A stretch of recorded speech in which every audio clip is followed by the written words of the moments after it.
మాది వీళ్ళు ఏం చేసుకున్నారంటే వెనక ఒక మొక్కలు అంటే వాళ్ళు చెప్పిన వాళ్ళది నేను అర్థం చేసుకుంటాను, పిక్చర్ వైజ్గా నేను అర్థం చేసుకుంటాను.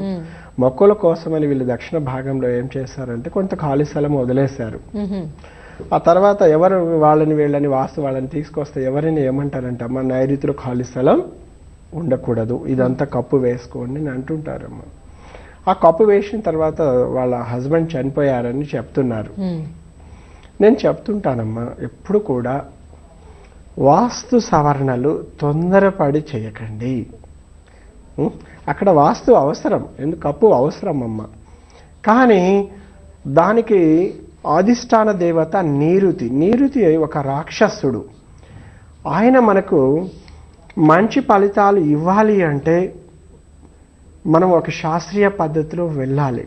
ముందు అష్టదిక్కులను శాంతింపచేసిన తర్వాత ఇంటికి సంబంధించిన వాస్తు రెనోవేట్ సంబంధించిన పనులు మనం స్టార్ట్ చేయాలి.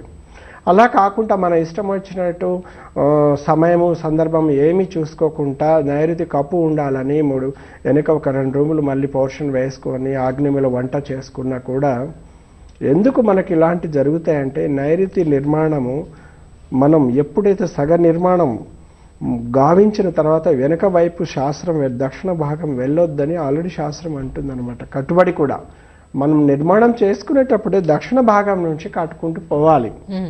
కానీ మీరేం చేశారు, మొక్కల కోసం ఖాళీ స్థలం వదిలారు. వాస్తు ప్రకారం అది మనకు తూర్పులో కానీ ఉత్తరంలో తక్కువ అయిపోయింది, దక్షిణంలో పడమరలో కొంచెం ఖాళీ స్థలం ఎక్కువైపోయింది, అదంతా మూత వేసుకోవాలని వేశారు. వేసిన తర్వాత మీకు నష్టం వచ్చిందని చెప్తున్నారు. ఆ నష్టాన్ని మనం ఎవరం పూడ్చలేమమ్మా, ఇది మామూలు విషయం కాదు. అందుకనమ్మా బాగా తెలిసిన వ్యక్తితో చేసుకోవాలమ్మా. అయితే నేను ఫస్ట్ నుంచి కూడా గత ఒక 1 year నుంచి కూడా నేను ప్రతి ప్రోగ్రాంలో అంటే చాలా ప్రోగ్రాం చేశాను.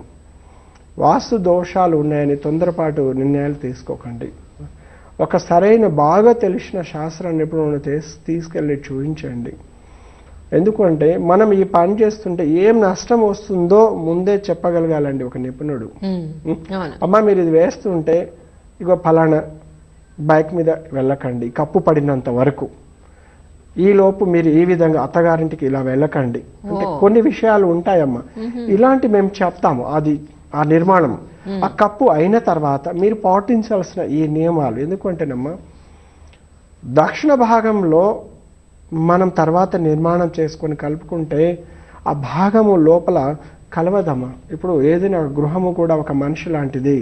మనిషిని ఉదాహరణకమ్మా ఎప్పుడు పడితే అప్పుడు సర్జరీ చేసేసి కండరాలు అక్కడిది ఇక్కడ చేసుకుంటూ పోతుంటే ఈ శరీరము ఎలా సహకరించదో గృహం కూడా అలా సహకరించదు.